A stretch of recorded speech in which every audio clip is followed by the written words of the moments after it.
Hello guys, and welcome to Karin's Orchids. And I hope you're having a great day and are well, healthy, live and kicking. Well, it's a dull day today. It's raining. So Sweden's got the rainy season now, and I think that season's gonna last for about one more month. When it starts out this way during springtime, it continues for quite a bit of time. Okay? But never mind that. I'm quite happy anyway. It's okay.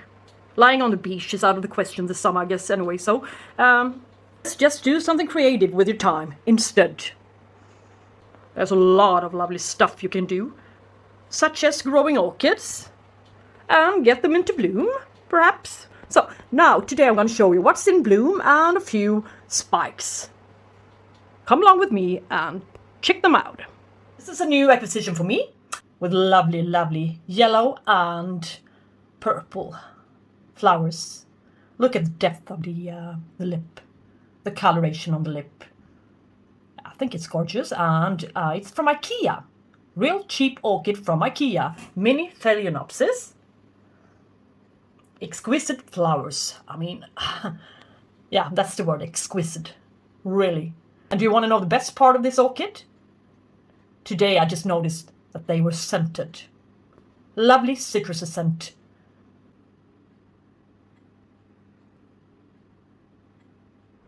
So all of a sudden, from outer space, from nowhere, it just popped up a bud. On my gorgeous Cattleya, Harrisonniae, Volcano Queen times Binot from Lucke. My Lucke haul from last summer. I think it was my first haul ever from Lucke. And it's slightly scented. Quite large flower. Large, perhaps 12 centimeters across the petals. Like this. Lovely, lovely lip. Little nose. Yellow center. The foldings. Frilliness. And still a little bit of pinkish to the edge of the lip. I'm very pleased with it. One flower is not much, but I don't find this variety to be known for producing an abundance of flowers on the same spike. So, yeah, no cluster maker. Well, really happy for it. This one is going to stay. Certainly it will. And this little Cornu Servi red from our latest Schwerter purchase. Yeah, it arrived with the spike, and the spike is here, so it's not going to open up for this session. But I found a little spike to the left, down at the base as well. I thought there were 3 spikes, but perhaps the third one is hiding somewhere. Well, yeah. Wait for that one. And this one from Lucke. Phalaenopsis Bellina Green times 987. Yeah, it arrived with a spike. Yeah. And it's a really, really slow growing spike. But at least I think it's going to form some buds at the end of the spike.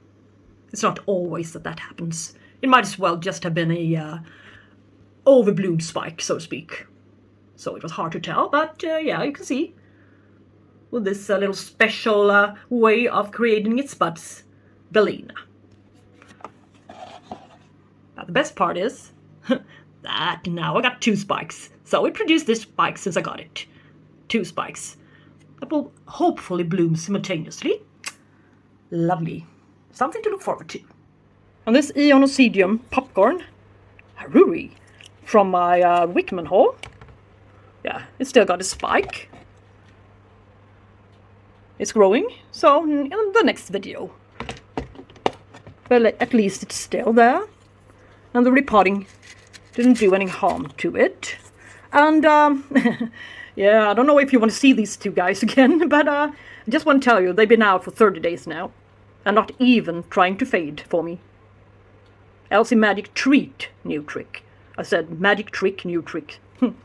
So, not even fading. So, I think they're going to be out in a few more days. Unless something really, really strange happens to them that they would just turn brown in one day and fall off. That can happen, of course, but we hope not. Well worth having this one. It's a beautiful thing to have. Well, Cattleya Walkeriana. I don't know if this problem or the issue, the little to be or not to be, that's the question, flower spike, is solved or not. Says, this orchid is getting me all confused.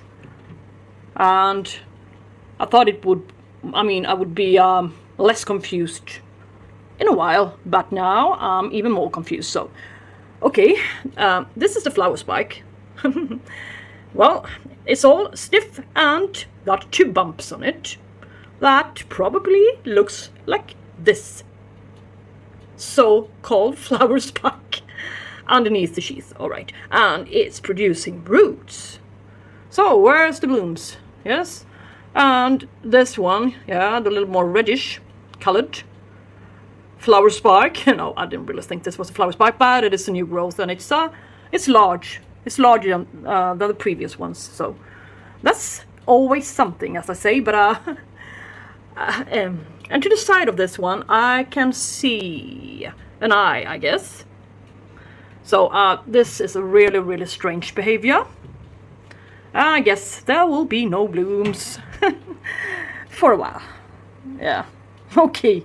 What to say? Well, since I don't have much in bloom right now, I better just film the ones that I've got, even though they're on the way. This is my new acquisition, Peter Comp. What's this called? Miltonidium Dr. Peter Comp, actually. It's got these fluorescent, this common fluorescent. I don't really like it. Sorry. It's a stingy scent. Well, no, I don't like it, but I do like the blooms, even though they're on the way. And the dark purple Binot color should be a little bit more reddish. But as I said, they're on the way. But at least you got the chance to see them. One more time. Peter Comp. And this lovely Miltoniopsis. I was so happy that it started to produce a spike. I haven't had this one for so long. October. And yeah, of course I got it in bloom, but I never managed to keep these guys. I can tell by the little hint of patterning down there what it's gonna look like. You all seen it before, I guess. But today a bud dropped and they're starting to turn brownish. I don't know if it's due to that I was watering it for quite a while with some extra fertilizer. Well, I thought it needed a little bit of fertilizer to open up the buds, and it did. It opened them up a little bit faster after the watering. And, well, it's producing another spike. And that's a good thing, but why are these blooms, buds fading or turning brown? It's because of the draft. Perhaps I opened my balcony door and it got a little bit cold for it. Or, this is a cold grower, but I had to open the door. And it's not below 0, so outside. If you got any suggestions? Because I don't think that these guys are going to open. Perhaps these guys in a couple of weeks. So I hope we're going to see some blooming. I really do hope we will. But it produced 2 spikes in my care. Maybe I should be a little bit happy. Anyway. Okay. A couple of weeks later. Still out.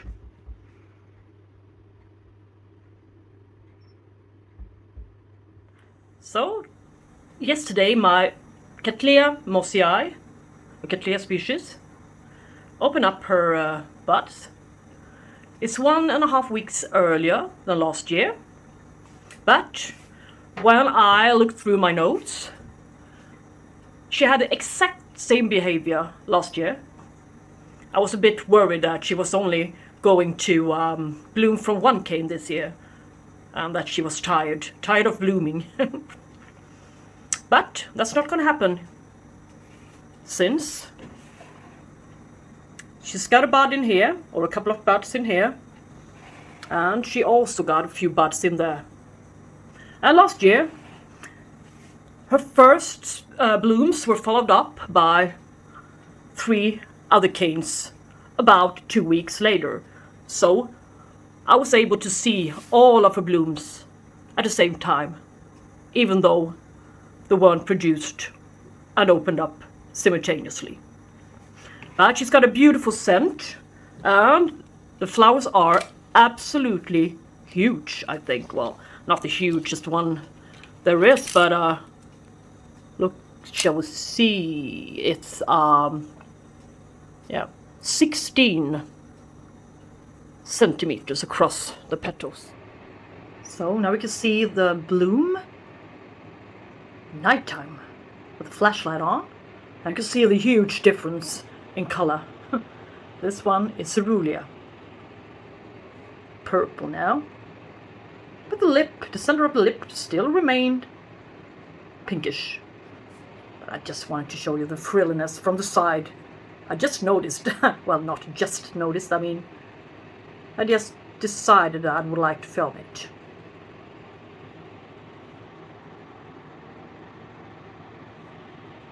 She's such a beauty. And soon, real soon, there will be some more flowers. This sheath is almost bursting. Not so much left to fill up. And even the little sheath down there is almost ready to burst. So in a week, I will have 6 flowers, about 6 flowers on this one, blooming on 3 canes instead. Perfect. She's in good shape even this year. Hooray for my mossy eye. So this is my regular Eon Nocidium popcorn. A recent acquisition, this one as well. But I didn't repot it immediately. In a couple of days, it decided to drop all of its flowers. Almost all of its flowers. But I'm not so sad about that, since I can see that it's pseudobulbs are plumping up, and it's enjoying its new setup in the semi-hydroponics. So that's a good thing. And the little beautiful variegated Phalaenopsis pyloric, Vivian Sogo Vivian, is still out. She's been out for a couple of weeks now. Lovely thing. Lovely leaves. And her cousin fellow, the store-bought Phalaenopsis leopard pattern is on her way. Fading. And this is the beautiful Oncidium navium from my recent curling order. The little orchid, which arrived with 2 buds on 1 spike, and they opened up yesterday. Started to open up yesterday, so I thought I'd film it today when it's properly open. Yes, I must say that this one is going to become a favorite of mine. No doubt about that. Yes, but it's still a very small plant, but I did repot it with you, I guess, into semi-hydroponics, and it seems to be doing okay. Until now I've only been flushing it every once in a while. Lovely one, I think, but I cannot feel any scent to it. So, well, my little nose. Yeah, but maybe it's scented, I don't know. Okay, it's beautiful, at least. This Prostechea Cochleata, I thought she was on the verge of giving up. No, there are still a few buds left to open. You never give up, do you? Beautiful fellow. And this little orchid with a long name, Ring Cattleya, Xing Fong Little Sun, Young Min Golden Boy, is still out on her second cane. Yeah. Nice. You know what, guys? I almost missed filming my Polydota chinensis, my Coelogenotype one. Actually, I think it's my only Coelogenotype orchid this is what its flowers looks like. Small, delicate. And I was planning on filming the two spikes together, but as this one was opening up a little bit earlier, see what happens. As the ones at the end of the spike opens up, the other one's already fading, or they're already dried out. But only today I noticed citrusy scent. It's a lovely scent. You can easily become addicted to this beautiful citrusy scent. It's amazing. Yeah, I cannot find enough words to describe it. I think this orchid will stay. On my way to Plantagen to get myself some pesticide. Look what I stumble over. Paphiopedilum, Pinocchio, and a couple of Mordii. It's a seldom occasion, never occurs. And so now I get to choose the largest, healthiest fan. Perfect. So back home again from Plantagen. Yeah, I bought another Paphiopedilum, and this one is Paphiopedilum Pinocchio. It's very rare that they have these kinds of orchids at the garden center, perhaps 2 or 3 times a year. At least ones with mottled leaves, such as Mordii, and, well, no other. This was the first time I ever bumped into one of these Pinocchio ones in a basic garden center. Never, never, never happens. So, well, I had to be a little bit impulsive and buy this one, of course. And as you saw, there were quite a few to choose from. And it's not easy to pick the right one. But I picked the one I would never have picked when I first started growing orchids. Then I would have picked the one with the most number of flowers. Yeah, and I would not have cared about the foliage at all, nor what it was sitting in. Nothing of the sorts. The flowers was the most important part. Well, of course it's important.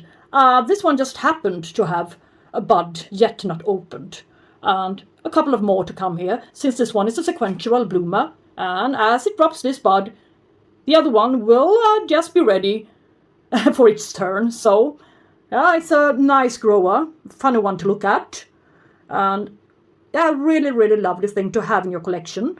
And I picked the one with the, yeah, it's quite beautiful, this foliage on this one.